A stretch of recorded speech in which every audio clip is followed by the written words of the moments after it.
Hey, I'm Peter Linz, and you're watching a podcast where nostalgia comes alive. It's Jake's Happy Nostalgia Show. Roll it. Welcome to Jake's Happy Nostalgia Show, where nostalgia comes alive. Join Jake and his friends on a journey through pop culture of the past, where they interview professionals in the worlds of acting, directing, writing, puppeteering, and so much more. Who will they be chatting with today? Find out in this Jake's Happy Nostalgia Show episode. Hello everyone, welcome to this episode of Jake's Happy Nostalgia Show, where nostalgia comes alive. Happy here with us. Thank you for joining. As always, I'm your host, Jake Duffenbaugh. With me today, Sarah's our co-host, Chris Bixby, and Matt Bingle. How you guys doing? We're doing good. Doing terrific. Hello, folks. How are you, Jake? It's good to hear, guys. I'm doing great. As always, thank you for asking. Good. Wonderful. We had a wonderful interview today. Jake, why don't you tell these folks a little bit about it? Yes, thank you, Chris. Today's guest we have for today is Ellis Weiner. He's an author, editor, writer, co-creator, and a lot more. We'll talk about his career throughout this episode, including his involvement in children's television for writing lots of shows that we'll get into later, as well as on a previous series that he got to be one of the co-creators of The Puzzle Place, and a lot more. Enjoy. See you then. Hello, everyone. Welcome to Jake's Happy Nostalgia Show, the podcast where nostalgia comes alive. Today, we have with us is the wonderful Ellis Weiner. Welcome. Happy to have you here. Thank you. It's a pleasure to be here. Wonderful. Thank you so much. Yeah, absolutely. Pleasure to have you here as always. So, to kick things off, we know who you are, but for those who haven't, could you tell our audience a bit about yourselves and what you do? I've mainly been a humorist for the last 300 years. I started as one of the editors of the National Lampoon in about 1976, and freelanced for them when I left, and then published in a lot of magazines, The New Yorker, Mademoiselle, Air and Space. You know, back when there were magazines and they ran humor pieces, I wrote a lot of that. Then I began to, then I had a career in children's television in about the mid 80s, yeah, for about 10 years. And I wrote for mainly for audiences called preschool, ages 2 to 6. Almost all the shows I worked for the characters were puppets. I co-created a show called The Puzzle Place, which was on PBS, and that was a lot of fun. That was written and sort of produced, well, written on the East Coast. I lived at the time in Bethlehem, Pennsylvania, my first wife and our kids. But the show, The Puzzle Place, was produced in LA at KCET in LA. And I worked on some other shows as well. And then that sort of stopped, and I began to publish books, both on my own and with my late second wife. Our most well-known book is called Yiddish with Dick and Jane. That was a bestseller. We also published How to Raise a Jewish Dog, and How to Profit from the Coming Rapture. I did the sort of beloved novelization of the hated movie Howard the Duck. And I also did a parody of Dune for National Lampoon called National Lampoon's Dune, Doon. And in fact, 15 minutes ago, I got an email from a total stranger who collects Frank Herbert books and memorabilia, asking me for a signed copy of Dune, which I'm unable to send him because I don't have one. I don't have any more. So that's it, you know, and I wrote a bunch of political pieces for Huffington Post during the George W. Bush administration. And lately, a friend and I, in 2017, a friend named Steve Radlauer and I published a book with Little Brown called Monsters of the Ivy League, which were about 85 portraits of people who had either graduated from, taught at, or founded Ivy League institutions and went on to do terrible things. They were murderers, they were slave traders. And so we wanted to do another book. So last year we decided to do a dystopian novel called The Split. And I don't know if you or your viewers or listeners are familiar with Wonkette, Wonkette. It's a funny lefty news aggregate site.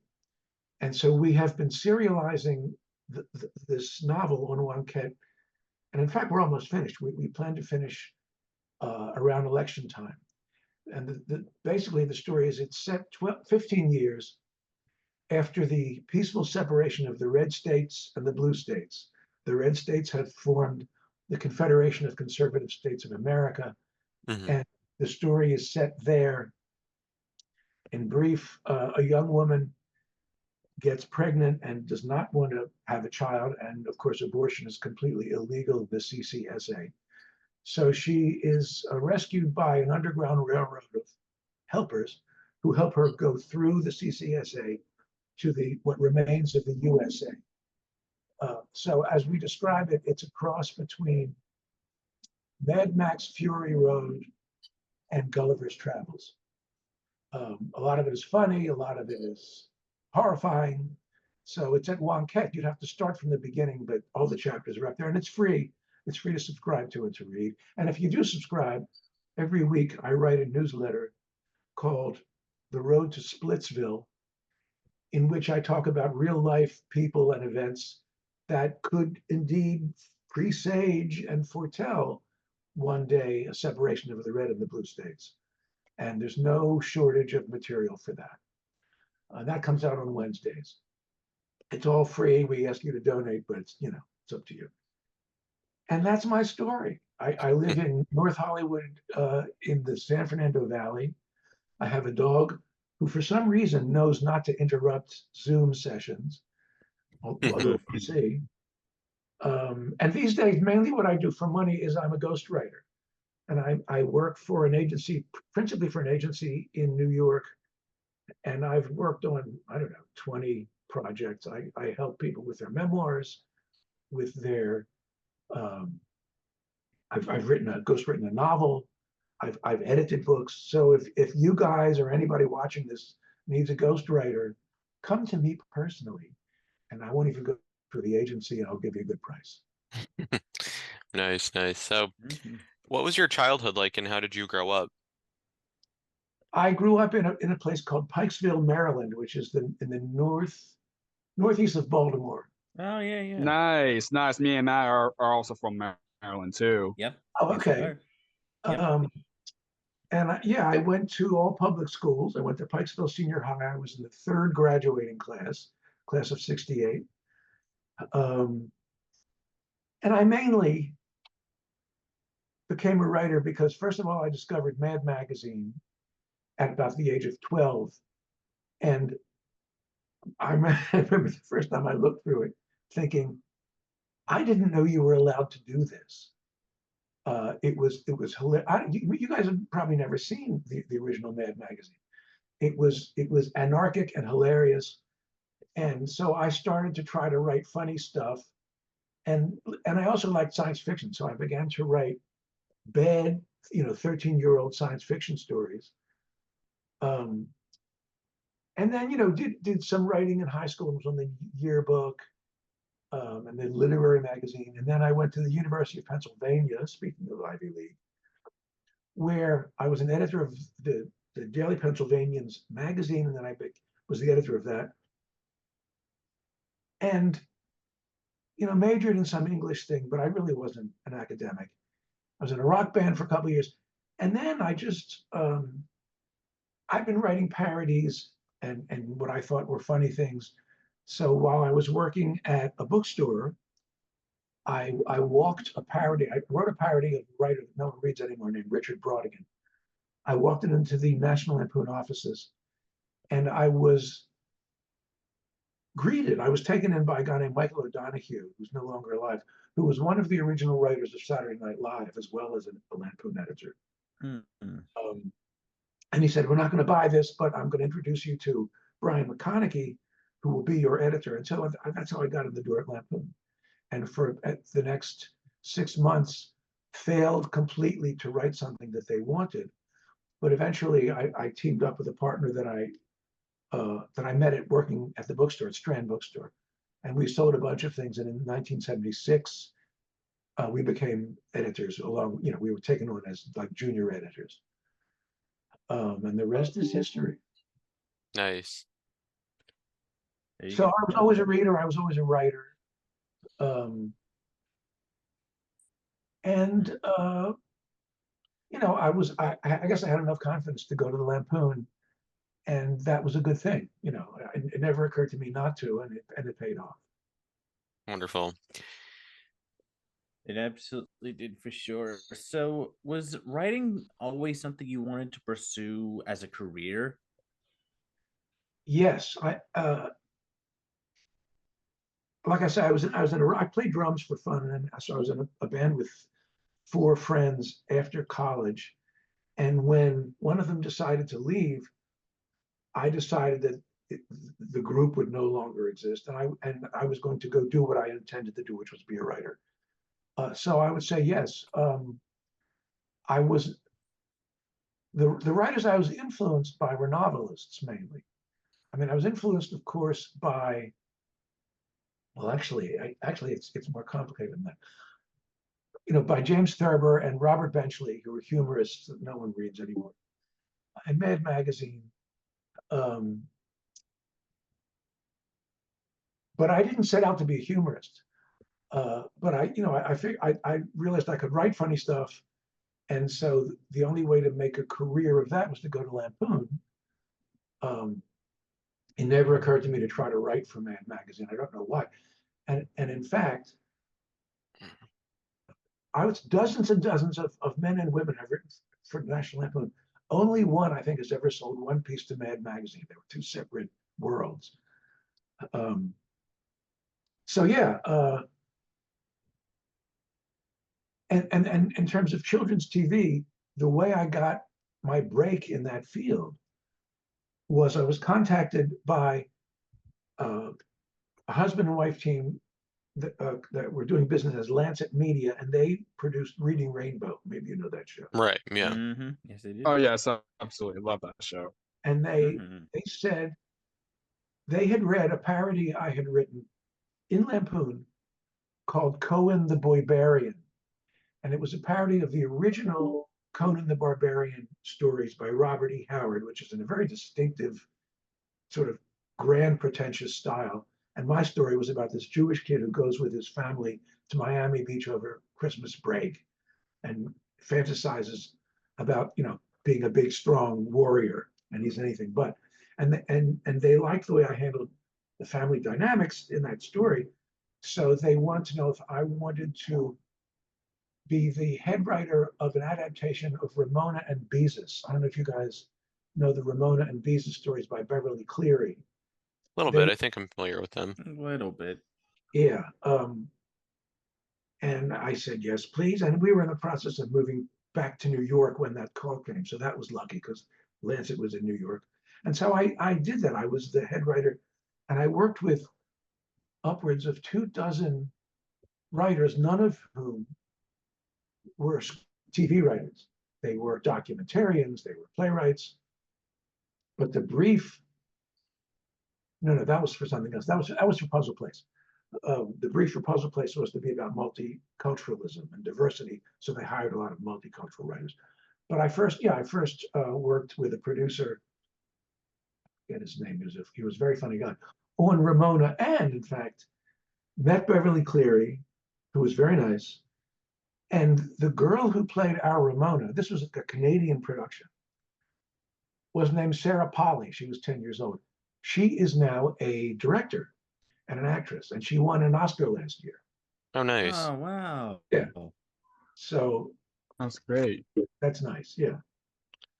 So I've always identified with writing.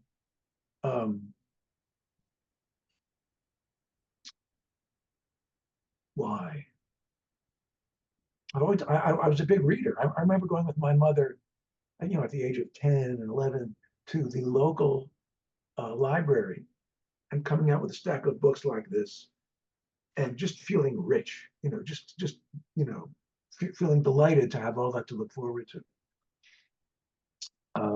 That wouldn't happen today. There's too many other things to do. We didn't have, we had 3 TV stations, and books back then. So yeah, it found me and I responded. Nice. That's great. So now early on, they kind of mentioned a little bit earlier, you worked for National Lampoon as an editor as well as writing the parody novel Dune. What was that experience like? Well, that's the only office job I've ever had, and it barely qualified. Just meant I had to go to an office, but we had the Lampoon offices were on Madison Avenue between 59th and 60th, surrounded by office buildings. But we would just show up, at 9 or 10 o'clock and hang out and throw a frisbee and have lunch and have a meeting. I mean, that was the office job. And then repair to our offices and, after an editorial meeting, assign articles and everybody would write what they were going to write. I met a bunch of great guys and all the writers were guys. Some of the freelancers and the cartoonists were women. But that was great fun. And, I started at $15,000 a year. And to me, I was rich. That was great. And I became, because I liked writing parodies. And by that, I think I approached that as much as a form of literary criticism as humor writing. So I would take a popular piece of writing that I thought was junk and make fun of it. And that was my form of literary criticism. So I became the main person at Lampoon to write the big print pieces, which the magazine needed because you needed to fill up all these pages in the back, and you could do that among the ads with just text. So I would write these long text pieces, and it was, I mean, I've written hundreds of parodies. What I discovered is that it's harder to write a parody of something you admire. So an editor came to me and said, "The Great Fatsby, what do you think?" And I liked The Great Gatsby. So I thought, all right, and I tried, and it was okay. It turned out okay, but it wasn't easy. And then the same editor, in fact, said, "Can you do Philip Roth?" Now, I had Philip Roth for a course at Penn, not in writing, but in literature. And he was a great guy, and I loved his books. So that was hard for me to do too. Whereas if I took something like Joan Didion, who I think was a smart but very over stylized writer. That was easy to make fun of her style. But I did. We one of my favorite pieces that we all did was called Obligatory Sex Scenes. At one point, William F. Buckley, who we all despised, was publishing spy novels, and he said that was his latest book, and of course it has the obligatory sex scene. So we took that phrase and we wrote the sex scenes from classics of world literature. They just somehow never made it into the final version. So I did a Sherlock Holmes sex scene. I did a sex scene from Moby Dick. I did a sex scene from Being in Time by Martin Heidegger, which is, an impossible to read philosophical work. Somebody did Contract Bridge. Somebody did Our Town. Everybody contributed to that. That was the most fun for me, to do that kind of hyper stylized writing. The writing in The Split is not like that. It's pretty straightforward, novelistic, with some laughs. But I'm sad to say that the reason I'm doing ghostwriting is that the internet, which has destroyed so many professions, destroyed the profession of the humorist, because there's just too much available that's free. Right. And so my late wife said, "All right, then you be a ghostwriter." And I said, can't do that. They won't like me. And of course, I was dead wrong and she was dead right. So yeah, that's what I'm doing. Nice. Interesting how that works. So you mentioned Spy a moment ago. What was it like working as a columnist for Spy magazine? That was the last time I ever felt cool. I was recruited by Kurt Anderson, who was one of the two founders, along with Graydon Carter. And he just gave me a column. He said, it'll be called How to Be a Grown-Up. And I was the only person for, I think, the first 2 years at Spy who could write, who didn't have to write nonfiction. I could just write whatever I wanted, about 800 words a month. I didn't go to the office. I went to the office once a year to have lunch with him, but otherwise I did it from where we lived in Pennsylvania. But I was delighted. I thought it was a fantastic magazine. And, I miss it. I'm sure everybody misses it. It's a shame it didn't, it couldn't, couldn't survive for much long, for that long. But I just, my editor was a great woman named Joanne Gruber, and I could just write whatever I wanted. If I made it funny and interesting to myself. So that was an anomaly. But no one complained until eventually Kurt said, I think we've done this enough. So I said, okay. Right. So now in the 80s, you wrote for a Muppet magazine. What was it like writing for a magazine featuring such iconic characters? Well, I didn't write for a magazine. I wrote a book, the first book I ever had published. In fact, I think I have it right here. Yeah. Was this. Oh, wow. Okay. Okay. Ooh. And I was hired by Bantam Books to do this. When the movie The Great Muppet Caper came out, Yep. he said, I love that film. do a book that is a parody of behind the scenes of the making of the movie. So I thought, that's great. So I got the script, and I think, I think they sent me the movie. And what very few readers, I think, knew was that I don't know, one of the most popular movie critics in that era was a woman named Pauline Kael, who wrote for the New Yorker every week. And she had a distinctive style. So I did this whole book as a parody of Pauline Kael. And it didn't matter whether you knew that or not, but it pretended that this was a masterpiece, and it talked about the fiction, but everything's made up. The writer, I mean, who the writers were, we had interviews with Kermit and with Miss Piggy.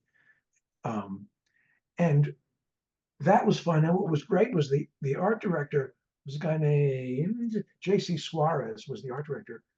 And he did a fantastic job, both illustrating what I wrote and if I ever had specific art notes, implementing them. So that was my connection with the Muppets. I did get to visit their offices on like 63rd on the Upper East Side, which was, in many floors, and I saw the workshop, and that was fantastic. But that's my Muppet story. Nice, nice. Awesome. That's great. Since you kind of talked a little bit of that series earlier, moving on to your television writing career, you wrote for the long-running series Reading Rainbow. What was that like? You came to work on that. That was fun. They would assign me a book, and I'm trying to remember how I'm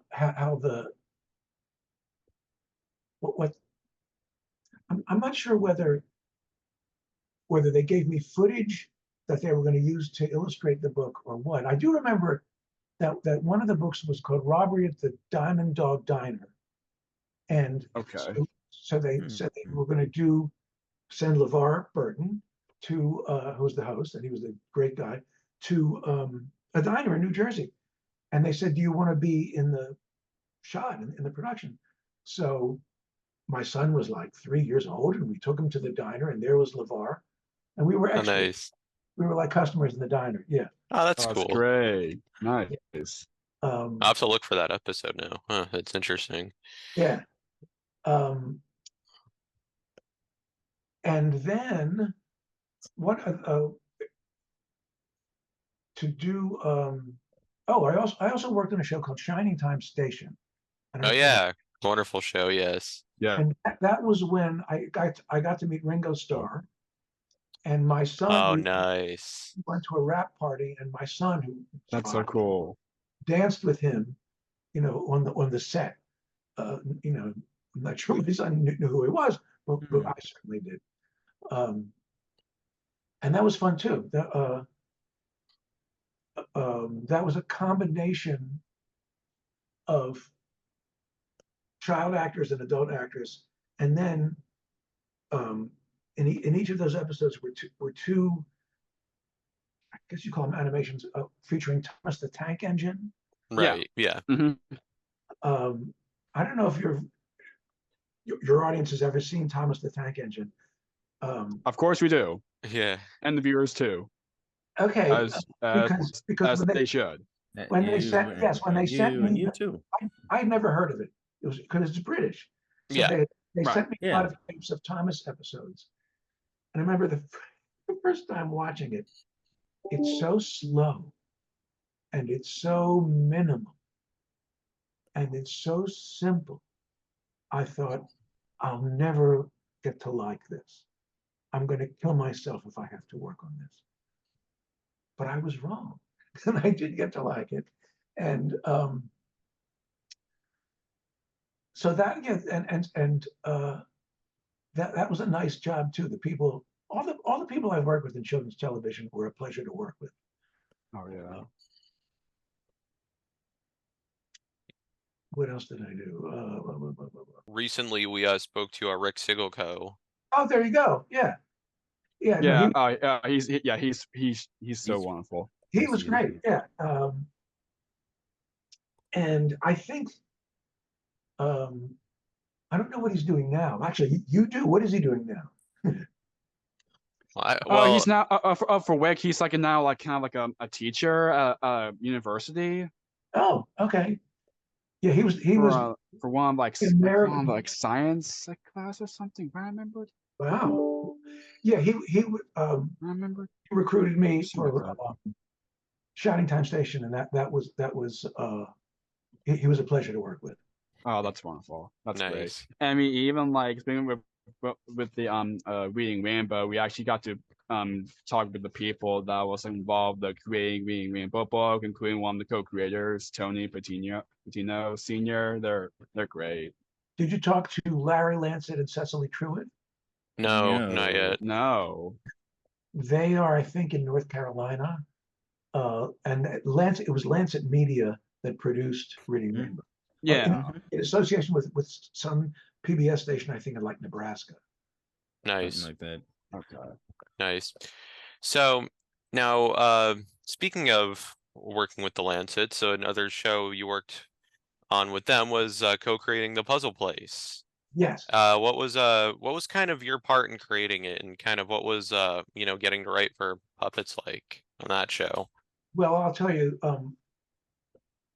PBS issued what is called an RFP, a request for proposals, to various production companies. They wanted to do a children's show about multiculturalism and diversity.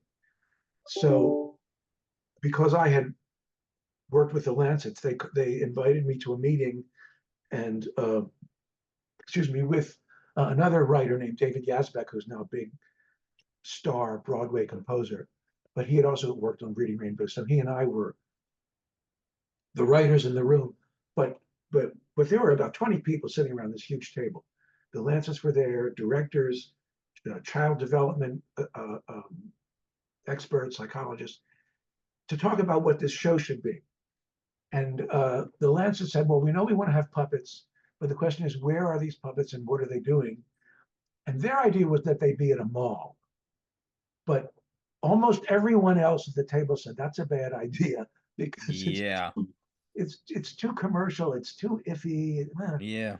So we picked around some ideas, and someone said, I think the woman next to me said, all right, what do children do? They play with toys, they play with puppets. So I said, the puzzle factory, because it embodies the idea of putting pieces of a puzzle together to get the whole is about multiculturalism. It embodies the theme of the show. And they like that. And that's the idea they adopted, and they wrote it up and submitted it to PBS, and PBS gave us the franchise. I remember getting the phone call from Larry and Cecily saying, we got it. And that's a big deal. It was like, like $5 million to do 66 shows. So I became the head writer of that. And there was at the time a CD-ROM game called The Puzzle Factory. And the guy who had invented it had died, and his widow was asking for too much money for the use of the name. So then we went so that we didn't call it that. And then we tried the Puzzle World, and nobody liked that. And we ended up with the Puzzle Place. And that's where the name Yeah. So which we call them the Puzzle Works, and Yeah, then because Puzzle Place. Yes. yeah, Right. because on YouTube there's a video of the pilot and it had like a different name. Yeah. And they got a guy named Kevin Clash, who had I love Kevin. Oh, Yeah. Kevin. Oh, he's Kevin's great. wonderful. Previous guest of ours. Wonderful. Such a talented man. he created the puppets. And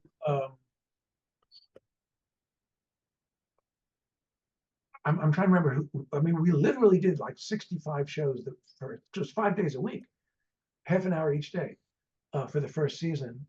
And that's when the show hired a bunch of untraditional TV writers. Like I said, documentarians, playwrights, of all races and sexes and creeds and blah, blah, blah. And, for better and for worse. I mean, a lot of their scripts weren't very good, and I had to rewrite them, but that was my job. And Cecily was the hands-on producer, and she and I would get on the phone every week, if not more, twice a week, and go over the story and change it and improve it and blah blah blah. And this this was shortly after computers had come into the world. So I would say about 1986, 87, and I was still working on an IBM PS2, which I had bought in LA this is with 2 floppy disks, and how much RAM, like 64K RAM, RAM, and a green screen. And I used that computer for 10 years, and I wrote the scripts on that. It was a tank. And eventually, the big exciting thing was to use dial-up to connect my computer in Pennsylvania to the computer in the trailer in LA, where the production, where the TV shoot was to take place, and to then upload the scripts to them that way. There was no email, there were no attachments, but we were thrilled, just to do that. And they flew me out for a week to just sort of witness to be on the set. And I learned a couple things. One thing I learned is that usually, and I know you'll be shocked at this, when a TV show is in production, the writer is the least important person in the building. And they don't want to talk to you. You're just supposed to stay there and watch and don't get in the way because you're done. And it's everybody else's turn to do what they have to do. So that was a little bit wounding, but I got over it. And otherwise, I watched the puppeteers work, which was fascinating.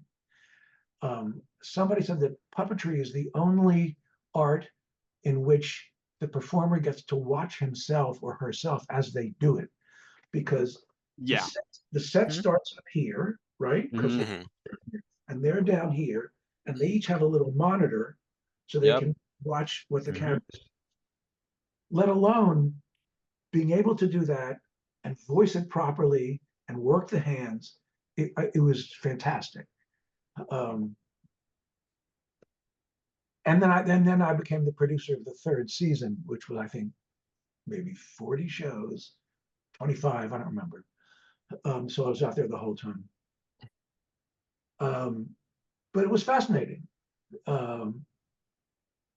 And then when there was a musical called Avenue Q, which I actually yeah, Avenue Q, yeah. So great. I've never seen it, but I think one of our puppeteers was in the original Broadway or off-Broadway cast. Yeah, Yeah, it Stephanie was Stephanie D'Abruzzo. DeRusso, yeah. Yeah, and it's those. It's about there's the puppeteers. With Lancet, we did there was a child's performer named Rory, this young woman who wrote and sang songs for kids. So Lancet did like a 60-minute video called The Rory Story, which I wrote, and it was a made-up fantasy about her. And then we went to the taping. We went to the shooting and sat in the audience. But I was backstage with my son, and maybe he was 7. And we're standing backstage, and one of the puppeteers is there holding a puppet and started talking to my son. Now, the puppeteer was right there, not hiding behind anything, but all he could, on that, my son could see was the puppet. And he answered the puppet, and they had a conversation. And that's how compelling it is. Even when, everything's visible. Yeah. Yeah, that's how puppetry, magic showed, Right. Yeah. Yeah. Because once people have the puppet on, you're not looking at the puppeteer anymore. You're looking at the puppet, as Right. mentioned many times on the Yeah, show before. I mean, it's just a puppeteer is just doing their job, doing what Just they, doing their thing. And then what knocked me out when I visited Henson, the Henson, offices for the Muppets. Well, and this never occurred to me either, but I was in the workshop, and all of a sudden I saw that there were like 12 Kermits hanging on the wall. There wasn't just one. And of course, you have to rig this one, and you have to rig that one, and you put this one in costume, and this one. Of course, I thought there's only one, like there's only one you, and there's only one me. No, 12 Kermits, 12 Miss Piggies, whatever it was. Absolutely. Yeah, I mean, there's so many wonderful puppeteers I got to work on that series. Like we just said, Stephanie and Peter and Noel and Peter Carmen. Oh yeah. Carmen. Have you been talking to them? Oh yeah. Oh yeah. They're great. Yes, They're wonderful. Absolutely. One of the funniest things I've ever seen is I wrote this scene for the puzzle place. There was a dog and a cat named Nuzzle and Sizzle. Yeah. Oh, Yes. Love those characters. Of course, Alice too. Alice Deneen. Yeah, Alice too. Deneen. Alice Yes, well, Deneen, yep. this is an Alice Deneen story. So I think we did a show about greed or about wanting too much, and the subplot was Nuzzle got to eat like an entire banquet, and they rigged his puppet so that he had this big fat tummy. He came in, and Sizzle had done the same thing, and so the Sizzle's the cat puppet is staring at the camera, and Nuzzle comes in and starts talking, saying, "Sizzle, I just thought, beautiful things, hamburgers, blah blah." And what Alice did to react to that was nothing. The cat just stares in a stupor at the camera for a minute. It was so funny. I think I fell off the sofa in the control room laughing. It was so. Oh, that's funny. Yeah. That's great. That's wonderful. So now, we kind of talked a little bit of that aspect earlier, but of course, the puzzle plays, show, it was known for tackling real world problems, and what kind of goes into writing an episode that kind of revolves around any kind of serious topics. I'm sorry. What was it like to work on that, or how did we do it? Like what you like? How did how going writing for the show kind of resolves any serious topics? Yeah, what goes into writing for serious topics, things like that. Oh, okay. So it's like writing for adults. It's you pick the specific problem and you dramatize it. So I mean, the classic puzzle play story was somebody hurt somebody else's feelings of one kind or another. The hurt person separates from the group. The others try to figure out what the problem is. Maybe we cut to a guest human to talk about what the problem is and how to deal with it. And then they go and, help out the wounded person and bring them back into the group. So, I mean, for your audience, the Puzzle Place had, I was just describing this yesterday, it's so funny, had 6 main characters, an African-American boy, an Asian girl, a Latina, a white Jewish girl, a white boy, and a Native American boy. So 3 Right. girls, 3 boys. And so there's plenty, and obviously that's deliberate, and it gives plenty of opportunity for misunderstandings, for different traditions, different family traditions, different food traditions, different holiday traditions. And we just had to, obviously we had to make it understandable, we had to make the problem understandable to a 4-year-old and a 5-year-old.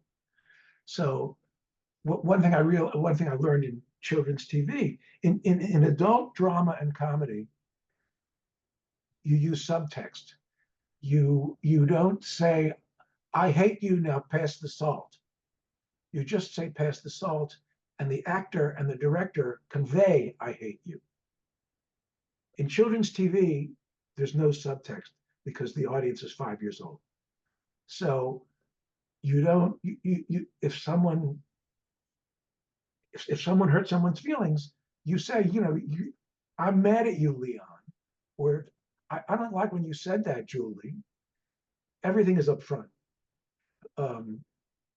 And another thing is that you have to keep repeating the characters' names to remind the audience what their names are. But having said that, the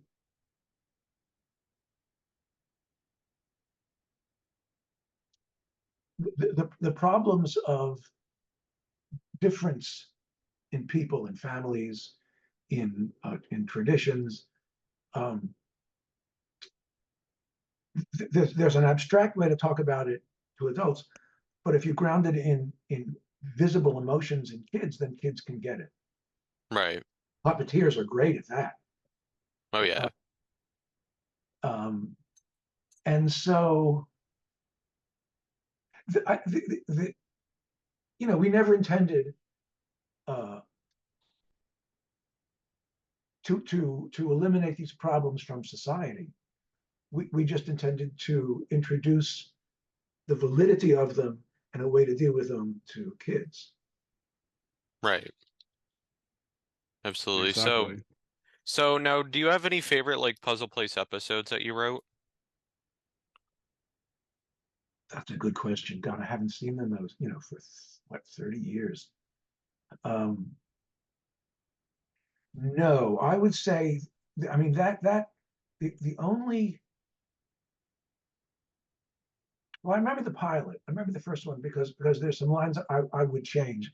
I have, when they come back from wherever when I have Jazzy saying, it seemed like it was faster to come back than when we went, and she says something like the returns always seems faster. I think that's too old for the audience. I wouldn't write that today. But the only moment I really remember is what I described to you when Nuz was talking to Sizzle and Sizzle was doing just breathe. She's so stuffed. But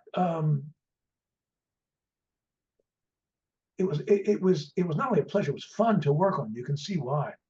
Oh yeah.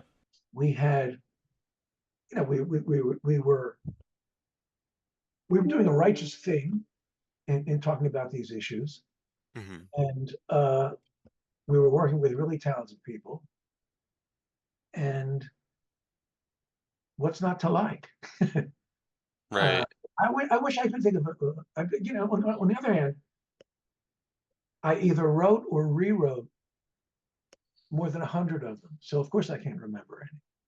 Right. And Right. one episode that comes to mind is an episode called Spud Buds, where Leon invents this like remote that for like a TV or something, and then the main characters are just like kind of stuck watching TV or something. All of them except for Sky.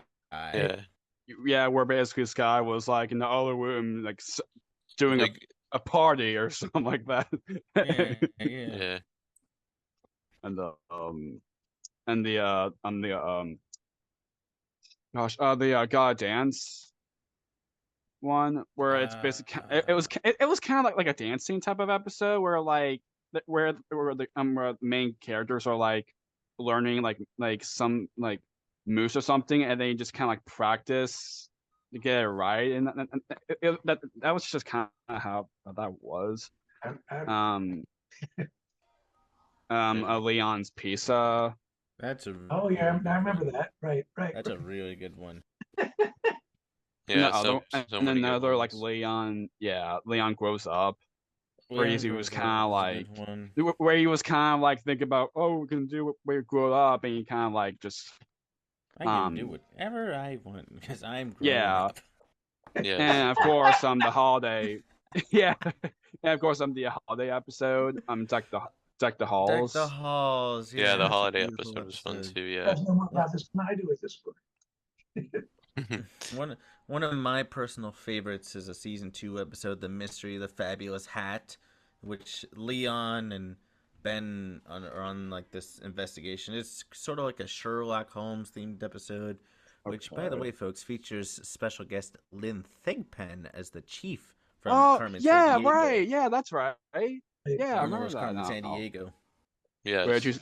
We did Luna for Bear in Victory House too, which we'll actually be talking about that series later on too. And even like it kind of not really a deep cut because it was out on YouTube, but there are like a couple of the main characters of the show even got to like appeared at the Kids for Character. Oh, Kids for Character. Yes, Kids for Character. Yeah, Leon one of the best crossovers ever, I might add. Yes. And Leon and Julie? Mm-hmm. Yeah, it was Leon and Julie. There's a photo from Noel's may want to show. Is it the one that I'm thinking of? It probably is. Chances are you might be right. Let me see if I can find it. Thankfully, it's not many pages of pictures. You folks are... Aha! Here it is. Post-production, do you mind? Here we go. Right there. Okay. Oh, Yeah, oh, this was at Shea Stadium. I want to say this is about 1995, 96, maybe. Yeah.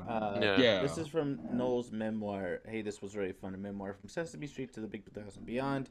I love this photo. I think it's really cool, especially with Leon with all of them. That's amazing. Excuse me, who's the puppeteer?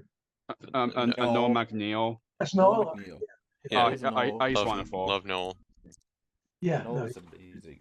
Yeah, absolutely. Yeah. Post production. You're very welcome. Thank you. Thank you. You can go. If it's even out out there or just a book. Right. You can go back to all of us now. Right. Thank you. Yeah. Yeah, and there's a time that like a couple of parts where like the both of them, like Julia and Leon, got to even like meet like the dino of the Barney dinos. Was there another character in that, or was it just those two? What were you about to say, Ellis? Yeah, speaking of Barney, the one script I never had any success with, I was invited to write for Barney. And they did Dallas, and everyone could not have been nicer. And they showed me the head of, not Barney, but the little one, Baby, I forget. Baby Bob. Baby Bob. Baby Bob, yeah. I came away with an assignment, which I liked. And I wrote it, and I thought, this is good. And I handed it into the head writer, and he said, did we not give you enough time to do this? It was just, I couldn't do it. It was the puzzle place was Shakespeare compared to Barney. And I just couldn't get simple enough to do it. And I respect that. That's what the show, was, and it was successful at that. but that was the one show I tried to write for that I just blew it. But they were Gotcha. nice. It was nice to go there. Nice. Yeah. No, Oh it's no. not. I Oh mean, no. you got to like I know what that was. I know what that yeah. character was. That Uh-huh. was not from the Puzzle Place. It was from another PBS show called what was it called? Keiko's Story? No, it wasn't it. Kino Storytime. Kino Story Time. That's what it was. I couldn't remember the name of it. Yeah, it's been a while since I've seen that, but I thought it was like a other Puzzle Place character. But no, I was wrong. Sorry. But let me if you folks have not seen Kids for Character, it came out in 1996, and let me tell you, it is like, to put it in perspective, it's like the Avengers, but for children's television in the mid 90s. Okay, let's put it, because it featured like the Magic School Bus, Barney and Friends, Yeah, of course, Puzzle Place, Lamb Chop, and Sherry Lamb Lewis, Chop. and It was great. It was really, really cool to see all those Go Go characters in Island. motion. Gullah Gullah Island. Yep. Yeah, I mean, there's so many of that. So many. Yeah, really, Yeah. really, really cool. Check it out. It's on YouTube for those who have not seen it. We highly recommend it. Yes. It's called Kids for Character. Kids Yeah. for Character. Yes. Yeah. Which is actually on YouTube. So you Yeah. Mhm. whoever who never heard of it or just knowing because you just mentioned it, you should watch it whenever because it's such a wonderful special. Wow. It Yes. really is. That really is. that you can't that there's not gonna be like that unfortunately nowadays. Also, I think now I think about it, I think Noel has like because we had Noel on the show earlier this year. He told us about a picture I think he has of Leon and Barney. Yeah, where with Leon and Leon's Barney eyes basically wide-eyed, because because Barney was huge just compared to so him. tall. Yeah, exactly. Wait a minute, Like- so Leon is in the same room as Barney? Pretty much, yeah. Leon, Yeah. Leon and Julie. Wow. Yeah. Nobody tells me anything. All right. Well, you're very welcome. Well, you're very welcome, Alice. Glad we informed you of that. But it really is a terrific video. Absolutely. Yeah, and so the script you got to wrote for Barney, it was a terrific manners. Terrific manners. Is that what? That's what it was. Was Yes. what? Uh, episode you wrote for Barney was a terrific manners. Yeah. It was? Yeah. That was the name of it. Yeah. I good to know. I'm not Which sure if they told me they made it or not. That's good to know. which fortunately I remember that episode fondly even. So it's kind of funny that the well, thanks episode to me. wrote it. Kind of full circle. Absolutely. I have no idea what children's TV is like these days. Definitely not what it used to be. I'll say that. Yeah. I mean, there's some like decent shows that's out there now, like Don Quixote and other, So of course, Sesame Street is still going and all that, but of course, it's not as much hugely shows that was back then to compare to now, if that makes any sense at least. Yeah. I insist. Yes, of course that's true. Right. Absolutely. So you also wrote several episodes for the Noddy Shop as well. What was working on that like? That's right. That was with Rick, right? Rick Sigelko. Yeah. Yeah. Yes, he did. He got to create that too. I have no clear memory of it. I remember.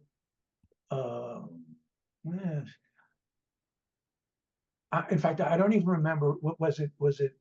Were there humans in it? It must have been actually, because I don't. It was a remember. mixture of humans and puppets. Yeah, like Shiny Time. Yeah. And then and also because they were like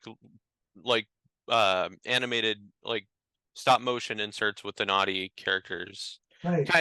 Kind of similar to what Shiny Cam Station did with Thomas. Right. I have no particular memory of it. I remember, as always, liking to work with Rick. Right. It was a long time ago too. The It was one, like the one, 90s. yeah, the one thing that I had real fun with, and I don't know if you guys have you guys ever seen Schemer Presents? Oh yeah. The yeah. I love that Yeah. character. I love writing. Yeah. Yes. Yeah, Such a Schemer's good such a funny character. Yeah. Yeah. And it has the Schemers arcade segment. No. No, well, it did have a segment like later, like kind of towards the end of like a VHS like releases. But there's a time that has like a beginning of the VHS release that I mentioned, like kind of had that idea of like during the presentation and before the actual program, it was called Schemers Arcade, which is kind of interesting. Yeah, I have not seen, what was his name, that actor, Brian O'Connor. O'Connor. Yeah, I've not seen him anywhere else, which is a shame because he was great in that role. Oh yeah, for sure. Yeah, and then there was also a Dee Dee Khan who Oh, played sure, Stacey Jones. Yeah, right. Who was in Grease. Grease, right? Grease. Yeah, Yeah. so such a phenomenal actor. Mm-hmm. Absolutely. And then George Carlin. Of course, yep, George Carlin Yeah, and Ringo and Starr, which you yeah. mentioned. Yeah, that's awesome. So, so I saw so great. I saw Al Steen's name in the credits for Men in Black. That's right. Yeah, I think she. Yeah, I think that's right. there was a little bit of puppetry in that she had to do with. Yeah, Yeah. absolutely. Nice. So what was it like kind of like for writing for the shows that Clarissa Explains It All and Bear in the Big Blue House? That was with Mitchell Kriegman. That was that was okay. It was with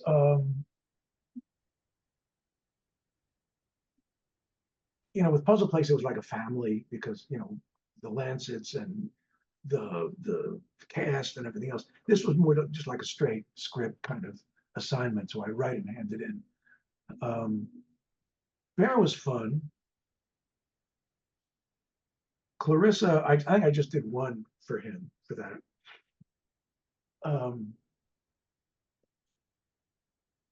No particular memories. I mean, I have no particular memory for anything at all at this point.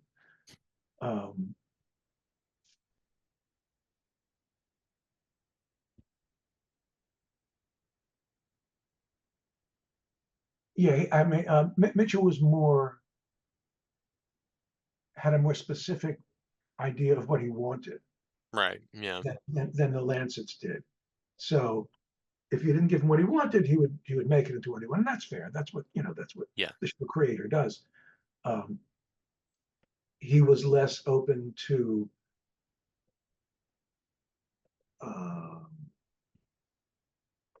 changing an idea or replacing with something else than the Lancets were, but that's fine. Right. I liked what's her name as Clarissa, Melissa Joan Hart. Mm-hmm. Oh yeah. Right. Okay. But of course, later went on to do a bunch of different things. Sabrina the Teenage Witch and Melissa and Joey. She went on to do great things. Yeah. Yeah. Both And are wonderful. I also worked, and this was it. Do you know a show called Little Star? Have we talked about that? No, I don't think so. Canadian No. show. No. Canadian show with very primitive puppets, with very simple puppets. And it was like Star Trek with puppets for 3-year-olds. So Little Star would in a spaceship go to different planets and where various wonderful magical things took place. And what they hired me to do was not, I think the show was originally written in French. And then somebody translated it from French into English badly. So then they hired Interesting. So then they hired me to make more sense and be more conversational, be more just easier to understand for 50-year-olds, let alone for 3-year-olds.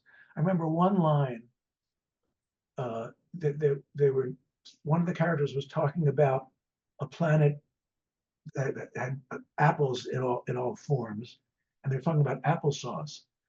And the original translation of the French was something like about the applesauce, so golden, so unctuous.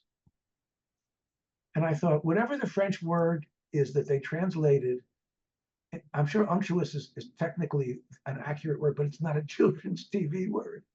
So I, that was the level of sort of clumsy translation that I had to clean up, which was sometimes amusing, sometimes stupid, but it was fine. I forget how many of those I did. 50, I don't know. Yeah. Nice. Nice. So now, what was it like getting to write for Between the Lions? Well, I knew a lot of those people. Right, because some of them came from like, Bear and the Puzzle Place and things like that. And then there's also, people like Chris Surf and Norman who, came from Sesame Street, things like that. And Elizabeth Gickow, was she there? Oh yeah, yeah, Louise Gicko. Yeah, we interviewed her She's previously. great. She was from National Lampoon. She was like a Right. copy editor of Lampoon, so I knew her from there. Right. I would like to have done more. I mean, that's sort of like an all-star team, those guys. And I'd worked with Chris Surf on many group parodies that we did in the late 80s and early 90s. We did during the New York Times writers were on strike at one point, and there was no New York Times. So Yeah. a bunch of us all got together and wrote something called Not the New York Times. And it was Lampoon writers, it was New Yorker writers, it was a lot of different funny people. And Chris was one of the editors of that. And then we did a book. Tony Hendra was one of my co-editors at Lampoon. And he and Chris got a deal to do a book called The 80s, A Look Back, which was published in 1990. Let me get this straight. Yeah. And it was a fake history of the 1980s. And Chris was one of the editors of that. And in fact, he has this great townhouse in the East Side, and that became our headquarters. We in the basement, we showed up there, for meetings and for writing stuff. I don't remember Between the Lines. I mean, I think I did one thing. Yeah, you got to wear an episode. Yeah, it was an episode basically about the boy who cried wolf. It doesn't ring a bell, but I'm not sure I have any bells to ring, but okay. No worries. But- I mean that's like 24 years ago when Yeah. it happened. So. But it's a wonderful show, very educational show. It is. Oh, yeah. Had a very good message about about weeding. Yeah. Yeah. It really worked too. Yeah. Not just saying that, but it really worked in schools, especially. For Like, sure, even because schools they had and a lot of wonderful writers on that too. I mean, when we talked to Louise Gicko, she talked about a writer who, of course, we lost a couple years ago, Sean Kelly, Oh, who yeah. came from National Lampoon and then Right. went on to write for Lions. Yeah. Yeah. I work with Sean on a lot of things. Yeah. Oh, Yeah, that's great. wonderful show. Oh yeah, and I mean, it was so great that back then, before that series even came to be, Reading Rainbow was kind of the only like show that kind of focuses more to the reading aspect. So for the Between the Lines, have another show that kind of focuses on that, have more opportunity to do that kind of more to the Between the Lines. I think it was so great. And probably for a slightly older audience. Between the Lines, I assume, which was it's a good idea. Yeah. Exactly. Absolutely, yeah, great people that got to be involved in. So now, you kind of talked a little bit briefly during your introduction. Can you share, since we're kind of getting close to wrapping up, can you share any projects you're currently working on, or at least allow you to talk about? Yeah, I mean,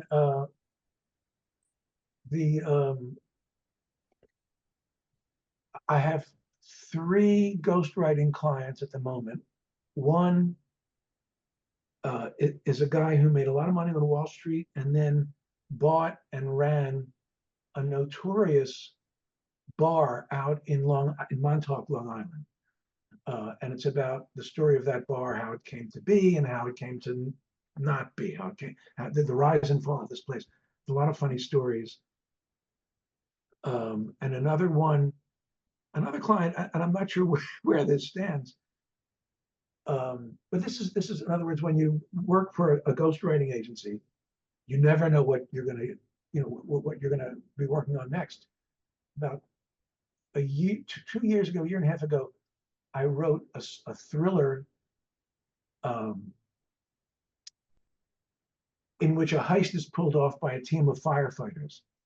And the client was a guy who had grown up in Canada and had gotten the Canadian equivalent of an MBA and a law degree and became a firefighter instead. But I think he made his money in crypto because they moved to New York, he and his family.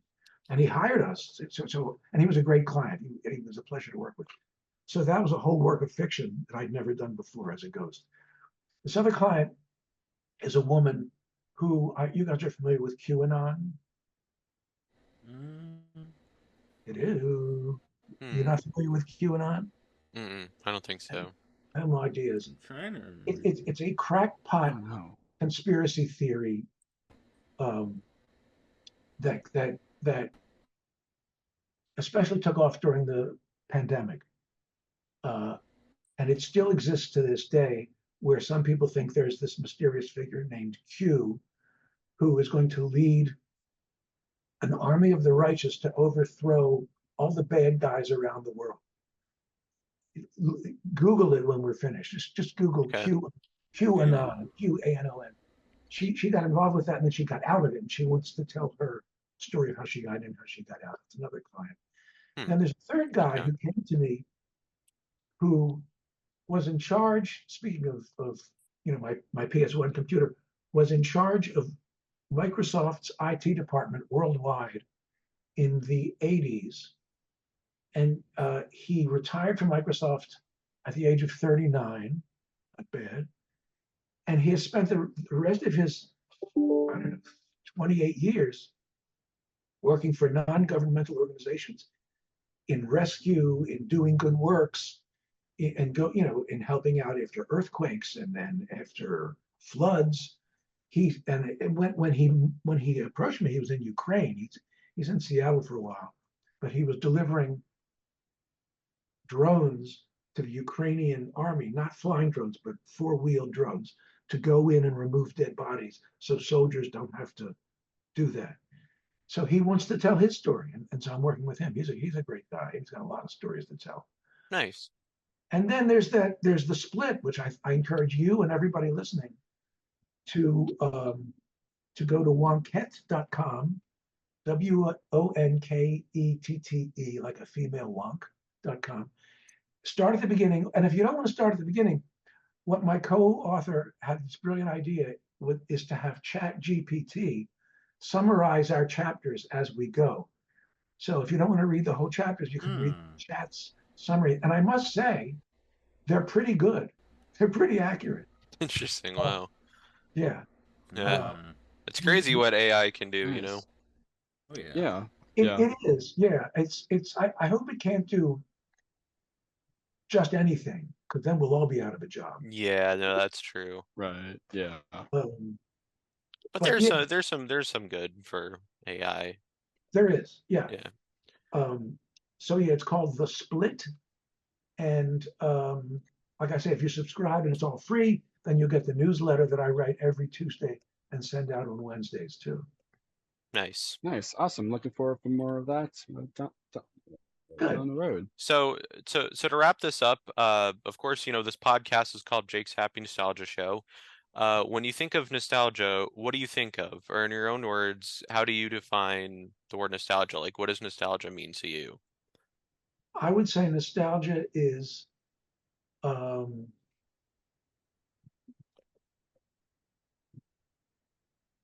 idealized, augmented memory of something in the past. Nice. Now, what we learned from neuroscience is that all memory is not accurate. So, but nostalgia has about it, like I say, an idealized emotional glow that either that by definition, in fact, is not exactly accurate, or it's so selective that all it is that it ignores anything that would mitigate the pleasure of it. Mhm. I think it's possible, to be deluded by it, but I also think that aside, if you're not deluded by it, that it's very pleasant. There's a Brazilian term, saudade. Have you ever heard that? Mm-mm. No. Saudade. It's in a million Brazilian songs. It's a distinctly Brazilian idea, which is a kind of romantic nostalgia, or nostalgic longing.